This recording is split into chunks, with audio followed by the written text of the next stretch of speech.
Hi viewers, MS Excel తర్వాత పాఠానికి మీకు స్వాగతం. ఇవాళ మనం ఫార్మాట్ ట్యాబ్స్లో ఉన్న డిఫైన్డ్ నేమ్స్ గ్రూప్ గురించి నేర్చుకుందాం. ఇప్పుడు చూడండి, నాకు ఇక్కడ ఈ కాలమ్ని సెలెక్ట్ చేయాలనుకోండి, నేను ఇలా డ్రాగ్ చేసుకుంటూ వెళ్ళాలి కదా. అలా కాకుండా ఇక్కడ క్లిక్ చేసి ఫస్ట్ సెల్ని క్లిక్ చేసి షిఫ్ట్ ప్రెస్ చేసి లాస్ట్ సెల్ని క్లిక్ చేస్తే మొత్తం సెలెక్ట్ అవుతుంది. కాకపోతే నేను మళ్ళీ బయట క్లిక్ చేస్తే సెలెక్షన్ వెళ్ళిపోయింది చూడండి. దానికోసం మనకి ఇక్కడ ఒక సొల్యూషన్ ఉంది. ఇక్కడ క్లిక్ చేసి షిఫ్ట్ ప్రెస్ చేసి లాస్ట్ సెల్ని క్లిక్ చేయండి. క్లిక్ చేసి ఇక్కడ ఉన్న హెడ్డింగ్ని మీరు ఇక్కడ నేమ్ బాక్స్ అని ఉంటుంది, దీనిలో క్లిక్ చేసి దానికి ఉన్న హెడ్డింగ్ ఏంటి, నేమ్ అని టైప్ చేశారనుకోండి. ఇక్కడ టైప్ చేసి ఎంటర్ ప్రెస్ చేస్తే చూడండి, ఇప్పుడు నేను ఎక్కడైనా క్లిక్ చేశాను అనుకోండి, ఆ సెలెక్షన్ వెళ్ళిపోయింది. నాకు మళ్ళీ కావాలంటే ఇందులోకి వెళ్ళి ఇక్కడ నేమ్ని క్లిక్ చేస్తే మళ్ళీ సెలెక్ట్ అవుతుంది. అదే పని మనం ఎక్కడి నుంచి చేయొచ్చు అంటే, ఇక్కడ డిపార్ట్మెంట్ అని ఉంది చూడండి, దీన్ని క్లిక్ చేయండి. క్లిక్ చేసి షిఫ్ట్ ప్రెస్ చేసి లాస్ట్ సెల్ని క్లిక్ చేసాం. క్లిక్ చేశాక ఇక్కడ మనకు ఒకటి డిఫైన్ నేమ్స్ అని ఉంది, ఇక్కడ నుంచి కూడా చేయొచ్చు. ఇక్కడ క్లిక్ చేసి ఇక్కడ డిపార్ట్మెంట్ అని వచ్చేస్తే ఆల్రెడీ మనకు ఓకే అంటే ఆ నేమ్ అనేది మనకు ఇక్కడ వస్తుంది అన్నట్టు. అంటే నేను ఎప్పుడైనా బయట క్లిక్ చేసి చూడండి, ఇక్కడ డిపార్ట్మెంట్ని క్లిక్ చేస్తే ఆ కాలం సెలెక్ట్ అవుతుంది, నేమ్ని క్లిక్ చేస్తే ఆ కాలం సెలెక్ట్ అవుతుంది.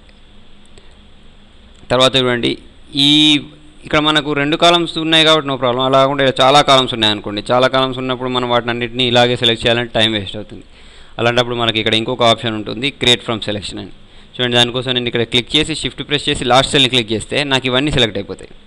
సెలెక్ట్ అయ్యాక క్రియేట్ ఫ్రమ్ సెలెక్షన్ని క్లిక్ చేయండి. క్లిక్ చేస్తే మీకు ఇక్కడ ఒక డైలాగ్ బాక్స్ వచ్చింది చూడండి.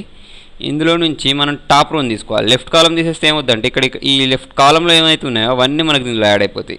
కాబట్టి టాప్ రో అంటే ఈ ఓన్లీ హెడ్డింగ్స్ మాత్రమే మనకి ఇందులో యాడ్ కావాలి అంటే ఇది మాత్రం క్లిక్ చేసి పెట్టుకొని ఓకే అంటే, ఇప్పుడు స్టేట్, అవర్స్ ఇవన్నీ చూడండి. ఇక్కడ నాకు వేజెస్ కావాలనుకోండి, వేజెస్ని క్లిక్ చేస్తే నాకు ఆ కాలం మాత్రం సెలెక్ట్ అవుతుంది.